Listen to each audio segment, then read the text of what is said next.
Welcome to another edition of Border Report Live, the show that delves deep into border issues affecting the South Texas, the West Texas, the Southern California border region with Mexico. My name is Sandra Sanchez. I'm the South Texas correspondent, and I'm coming to you today live from our KVEO studios in Harlingen, Texas, deep in South Texas on the border. In a bit, I'm going to have a conversation with an executive talking about how ICE raids are affecting the construction industry and the financial impact it's having on South Texas. But first, we're going to have a couple headlines to bring to you. An Immigration and Customs Enforcement memo obtained by the Associated Press just yesterday reveals that the agency allows immigration officers to forcibly enter homes to make arrests without a judicial warrant. This change reverses previous guidance and raises concerns about constitutional protections against illegal searches. The memo signed by ICE's acting director states that administrative warrants are sufficient for forced entry if there's a final order of removal. The policy is expected to face legal challenges and criticism from advocacy groups. The Associated Press says it's obtained the memo and whistleblower complaint from an official in Congress. For years, immigrant advocates, legal and aid groups, and local governments have urged people to not open their doors to immigration agents unless they are shown a warrant signed by a judge. The ICE directive directly undercuts that advice at a time when arrests are accelerating under the administration's immigration crackdowns. The head of a local builders group in Texas says the no warrant detentions are happening at construction sites here in South Texas as well, and we'll hear from him in a few minutes. Also, an autopsy report released by the El Paso County Medical Examiner's Office shows that a Cuban man detained at Camp East, Montana, died from asphyxiation caused by neck and torso compression, with the manner of death ruled a homicide. We told you last week about the death of Geraldo Lunas Campos, a 55-year-old Cuban national. He died January 3rd after experiencing what U.S. Immigration and Customs Enforcement described as, quote, medical distress while in custody. Campos' death is the latest incident involving a person who died in custody. In previous cases in which an in-custody death was ruled a homicide, authorities have noted that the determination reflects a medical classification indicating death caused by the actions of another person. And on to California. An investigation is underway in Southern California following a shooting involving federal agents. Officials say DHS agents were pursuing a vehicle during a targeted immigration operation when it crashed near Compton outside Los Angeles. At some point, shots were fired, but no one was hit by gunfire. Officials say the suspect was detained. There is also no word on what led to the shooting, if the suspects were armed, and if the damage to a vehicle believed to be involved in the incident was the result of the enforcement tactic. Groups of people in the community were later heard yelling at officers as they worked the scene. And here, locally, raids on construction sites in South Texas have been taking place for months, causing home builders and other construction projects to shut down.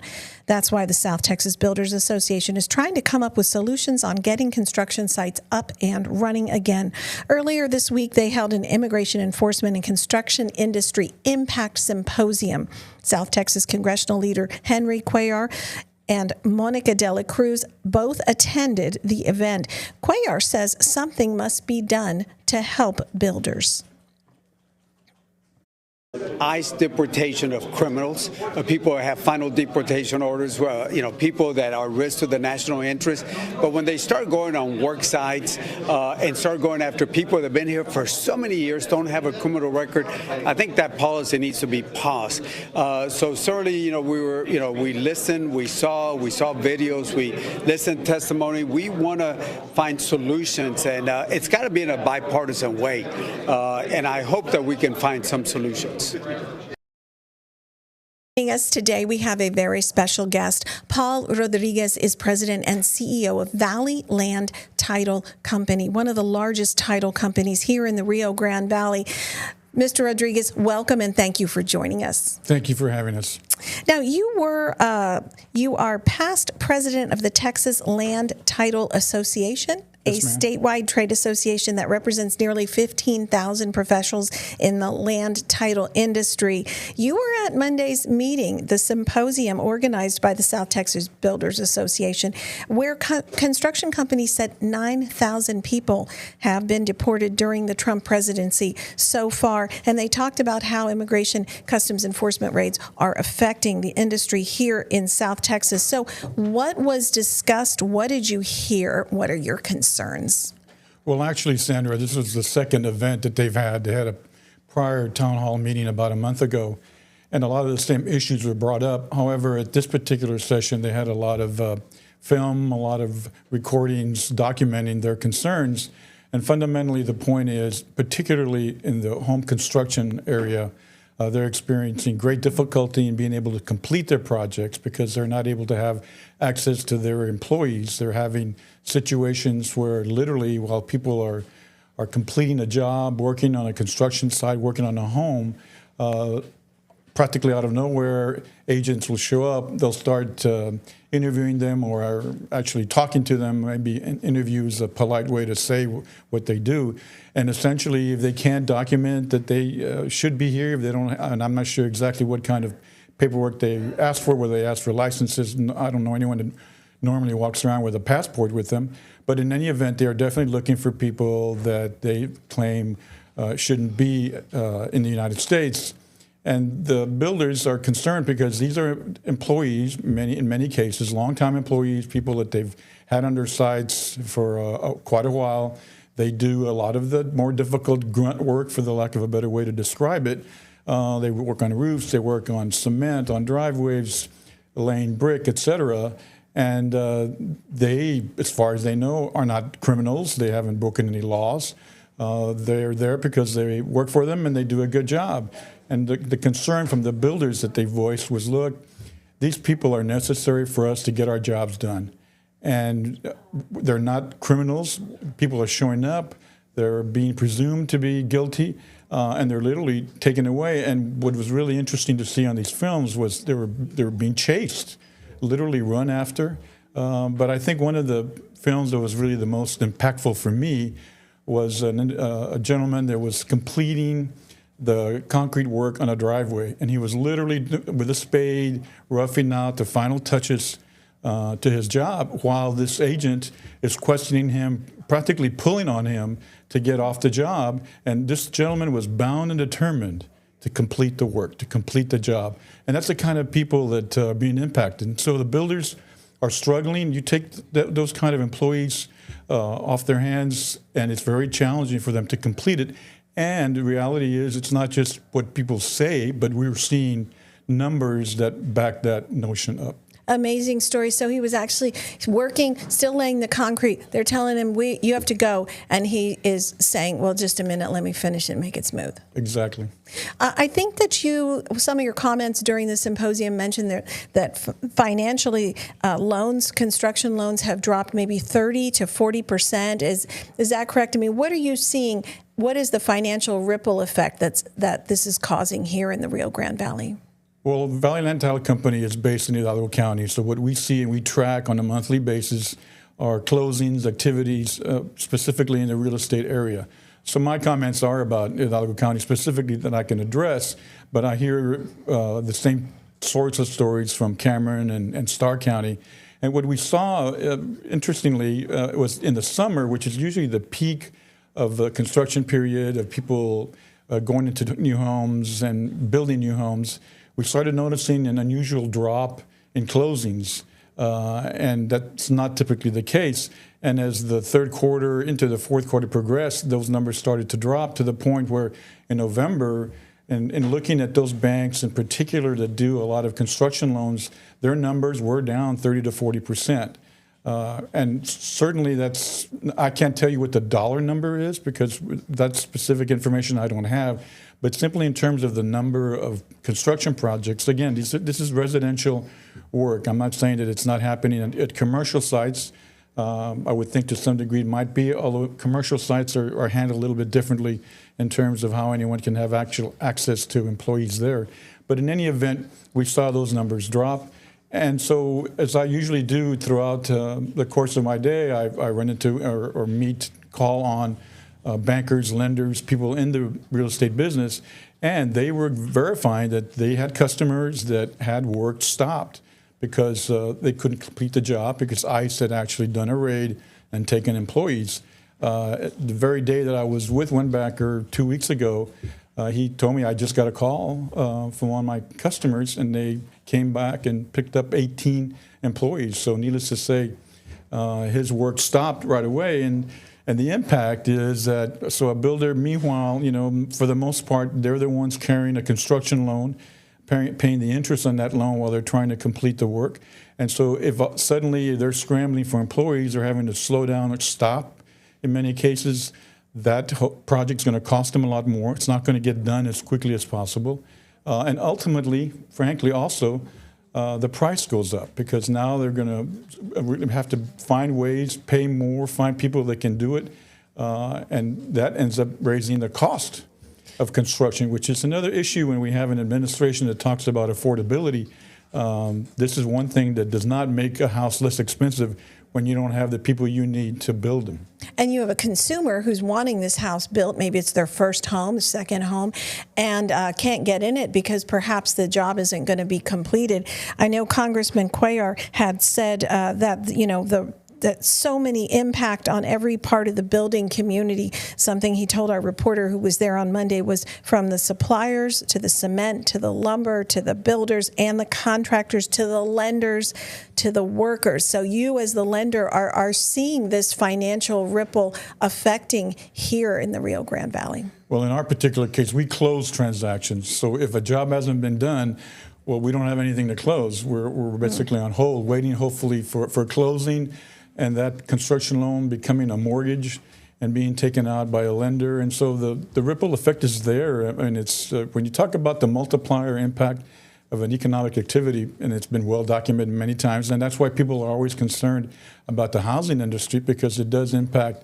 so many different areas of our economy beyond the actual employees that work on the job, the purchasing of the property, the materials.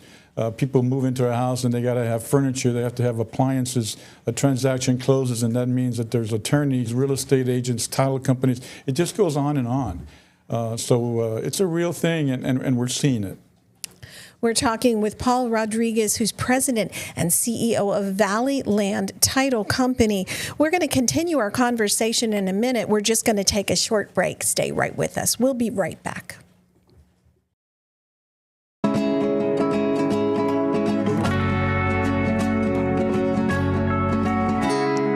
Welcome back to Border Report Live. I'm Sandra Sanchez, coming to you from Harlingen, Texas. At the top of the show, if you recall, we told you about ICE agents not using warrants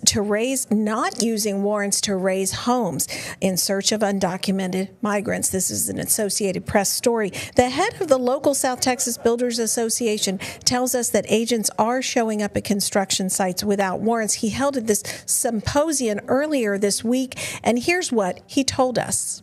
Unfortunately, what we're seeing nowadays is that our job sites are being raided with no actual warrants being shown. Both illegal and legal residents are being picked up at job sites, right? So we're having job sites that are being basically targeted when there's work being conducted, and when this work is being conducted, they take our labor, right? And there's, for instance, a concrete pour that maybe gets halfway done when they take the labor, and that's just adding so much cost, not just to the construction company, but also to the banks. So the fact that this is affecting our economy overall is the reason that we started raising a concern. And joining us again is Paul Rodriguez, president and CEO of Valley Land Title Company, one of the largest title companies here in the Rio Grande Valley. Thanks for joining us, Paul. We were talking earlier about the financial implications. Certainly, Mr. Guerrero emphasized that on Monday. But, you're from here, born and raised in the Rio Grande Valley. What's the emotional toll? I mean, how do you feel when you see that video of the concrete worker continuing to lay the concrete even though ICE agents want to take him away? How do you feel about the threat to some of the communities here, your home? Well, what really impacts me is the fact that living in the valley, for almost 3/4 of a century, we're used to seeing people work from both sides of the border. And that's been a fundamental part of the economy of the valley. Back in the day, we were basically a giant farm. We were an agrarian economy. We were accustomed to having people coming from across the border to picking our crops, our citrus trees, year-round. And so that grew as things progressed and we progressed. And now we have an economy that's very diversified. Lots of great things are happening in South Texas. And that means a lot of buildings going on, a lot of construction is going on. People are looking for housing. People, there is still, and fortunately we have fundamentally an economy that's vibrant. We have people that need housing. And at the same time, we have people that need work from both sides of the border. And so this has been something that we've been accustomed to. We've always had people coming from both sides of the border without any hesitation, without any delays. And again, these are people that are trying to make a living, trying to take care of those at home, trying to make a better life for themselves. Unfortunately, there's a picture drawn many times that people that come across and they're illegal, they may be undocumented. I'll agree to that term. But the fact of the matter is they're just trying to make a living. And we've been accustomed to doing this for many years. And Sandra, really, while we see the impact and we're talking about it in the construction area, I would point out in my mind, again, getting back to the agrarian issue, is if I remember correctly, when these things were first starting, these raids, a lot of them were on farmland, in particular, I think, in California. And there was a big hue and cry about that. And suddenly people said, oh, my God, how are we going to feed Americans if we can't harvest our crops? And suddenly that stopped. And I would point out that I don't see raids going along Military Highway of people that are working the fields. So I believe that the administration has made adjustments, for example, in the agricultural area. Well, frankly, it's the same thing in the construction area. So if it's done in one place, why can't they be more logical about the impact? And interestingly enough, there was a gentleman from Edwards Construction Company based out of El Paso. They're here now in the Valley building homes. They're an active builder. And he was pointing out that they don't have this problem in El Paso. Yes, they have raids. They have people come on their premises, but they are looking for a specific individual, a specific person that's violated the law, that has a record, and they go in, hopefully they find them, they take them out, and that's it. That's not what's going on. They're going on and really looking and saying, all right, is this person a U.S. citizen or not? Prove to me that you are. And you are there in the middle of trying to frame a house, build a hole, whatever you're trying to do. So there's some major inconsistencies. And I would also point out that, like I said, they gave some slack on the agricultural side. But remember, besides construction, we have a lot of people in hotel services, restaurants, landscaping companies that rely on the same type of employee. Let me ask you, the Trump administration says that they're going after criminals. That includes those with deportation orders. Do you think that's true, or do you think that they're just casting a wider net? Do you think what they're doing is fair? You mentioned changing the dynamics, what they did with the agriculture industry. How are they treating the construction industry? Are all those people assumed to be criminals that they're going after? They seem to be casting as wide a net as possible, and that net has a lot of holes in it. I know that you're not, well, you are an elected official representing the school district industry, but I wanted to ask you, Congressman Cuellar said in that earlier clip he wanted bipartisan solutions. If you were able to solve this, do you have any ideas of what you would change and how you would make it better? Obviously, we need immigration reform. I think there have been some decent proposals made in prior sessions of Congress, and one in particular was bipartisan. There was a path to help people, for example, DACA students and others. The point is that, though, is not going to happen overnight. I completely understand and accept the fact that we do have a problem, and it's going to take some time to fix it in a proper way, in a fair way. I think it can be done. If we're willing to work across the aisle and look at the impact that's happening on human beings in South Texas and other parts of the country. But the point is, at the moment, the immediate need is for basically ICE to back off these random raids that are just trying to bring in, it seems to me, numbers and not necessarily fulfilling what the administration had previously said, and that was about going after criminals. Now, I mentioned that you are an elected official. Let me go back to that. You're a board trustee for South Texas College, and you're currently chairman of the Community College Association of Texas Trustees. So a lot of the institutions that you represent offer trade services, schooling, education. Have you heard any complaints from students or fears from students about entering the construction industry or these trades because of what's happening? Not specifically. We're working in particular on apprenticeship programs with our builders. We're trying to do everything we can. And in fact, at the very first town hall meeting they had, we reminded the builders that we are always looking to help people in those types of works. Those are careers. We have people and programs at the college that focus on HVAC, on plumbing, and electrical work, and others. We even have a program that deals with job supervisors. And so there are definitely opportunities, and there are ways that the educational system can help. And we are already, even at the high school level, producing welders and other people in those trades. All right. Well, Paul Rodriguez, CEO and president of Valley Land Title, thank you so much for joining us today. Stick with us. Border Report Live. We'll be right back after this short break.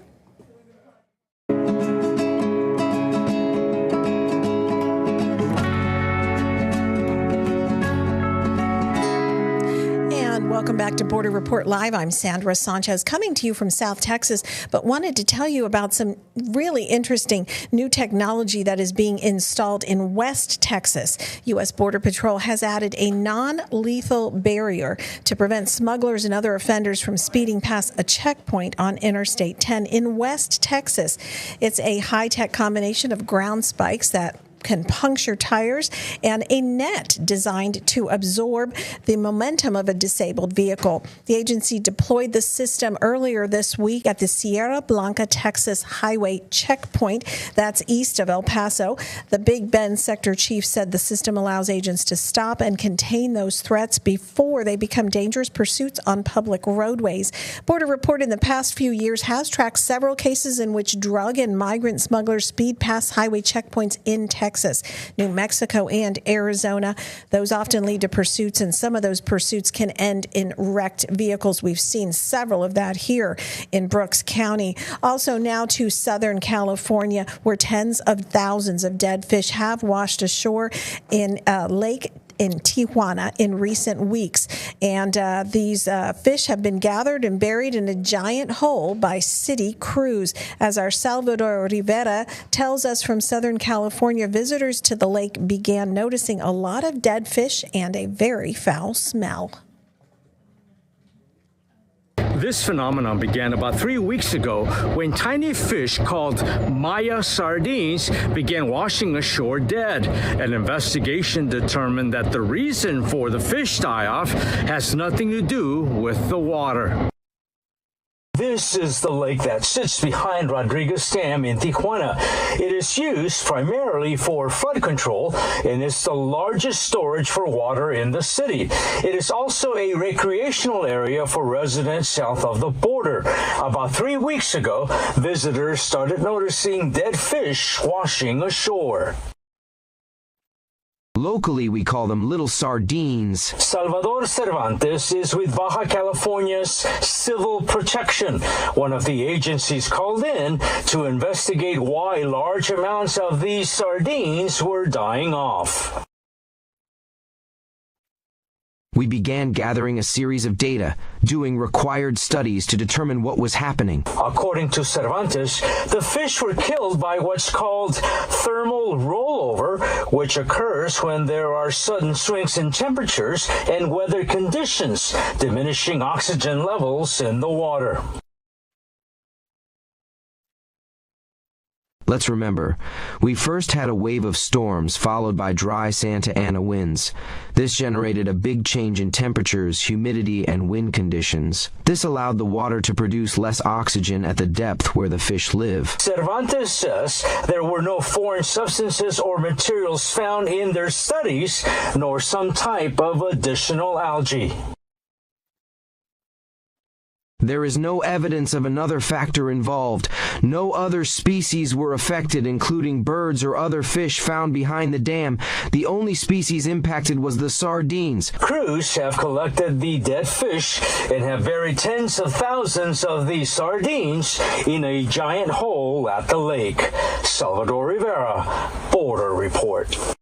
And that'll do it for us today. Be sure to read all of our stories on borderreport.com. You can also find us on YouTube. From South Texas, I'm Sandra Sanchez. Thank you and goodbye.